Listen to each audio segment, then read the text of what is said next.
Professor Marco Antônio Villa, as posições, quem vai ficar com que lugar na CPMI da... Bom, a senadora Simone Tebet diz hoje à Folha de São Paulo que essa CPMI, independentemente de quem seja o presidente ou o relator, só vai servir para meme. O senhor acha que é por aí, professor?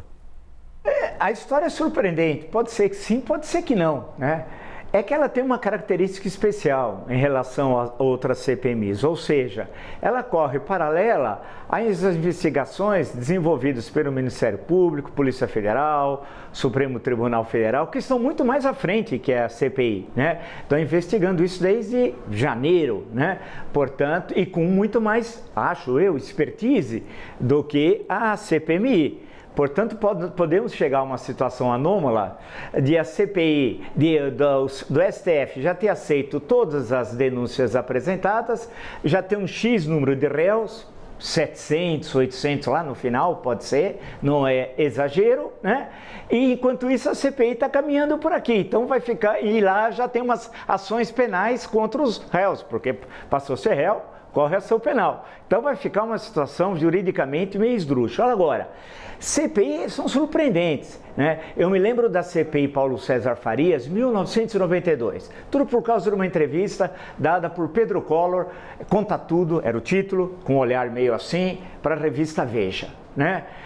Aquilo deu origem a uma CPI, final de maio, mais ou menos, de 1992. No início de maio do mesmo mês, do mesmo ano, melhor dizendo, acreditava-se que o governo Collor terminaria, que poderia até, teria o plebiscito em 93, teria parlamentarismo, ele ia renunciar ao cargo, né, ia ser candidato a deputado federal para ser futuramente primeiro-ministro. Era o que se falava no início de maio, nos primeiros dias de maio de 1992. No final do mesmo mês, vem a CPI. Aí disseram o seguinte: a CPI não vai dar em nada. Quando Paulo César Farias for depor, terminou. Isso vocês encontram até aí no YouTube. Bem, provavelmente eu acho que essa sessão.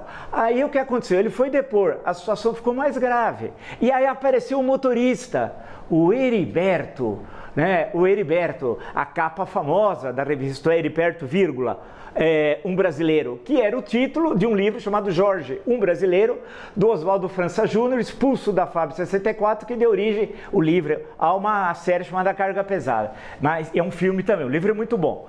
Aí apareceu o Heriberto.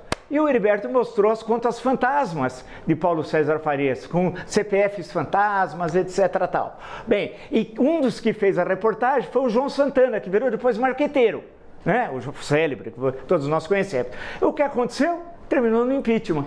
Então, a história, e ninguém imaginava no início de maio que em dezembro teria terminado o impeachment, né, com o presidente sendo condenado a 8 anos, a saída definitiva da presidência, e 8 anos sem direitos políticos, apesar que o senador Josafá Marinho, para ser justo, foi contra a condenação porque ele já tinha renunciado na sessão. Ao renunciar, você não pode condenar alguém de um cargo que já renunciou, o que eu acho correto, inclusive juridicamente, mas isso são outra história. O que interessa, em síntese, vai ser interessante, teremos emoções na CPMI que é diferente de uma ação penal, com certeza.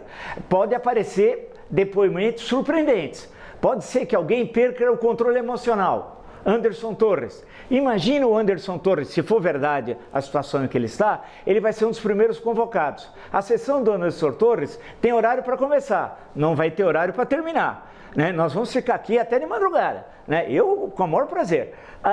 E aí nós vamos ver o que ele vai falar. E ele pode ser o grande homem bomba, como foi o Heriberto em 1992, ser o Anderson Torres, né? E aí contar, porque ele sabe de tudo, sabe quem é o chefe, quem é o Estado-Maior. Então, teremos certamente muitas surpresas. Eu acho que não vai ter poucos memes. O que podemos ter é surpresas, porque um processo político, como é CPI, é político mesmo, é diferente de um processo jurídico.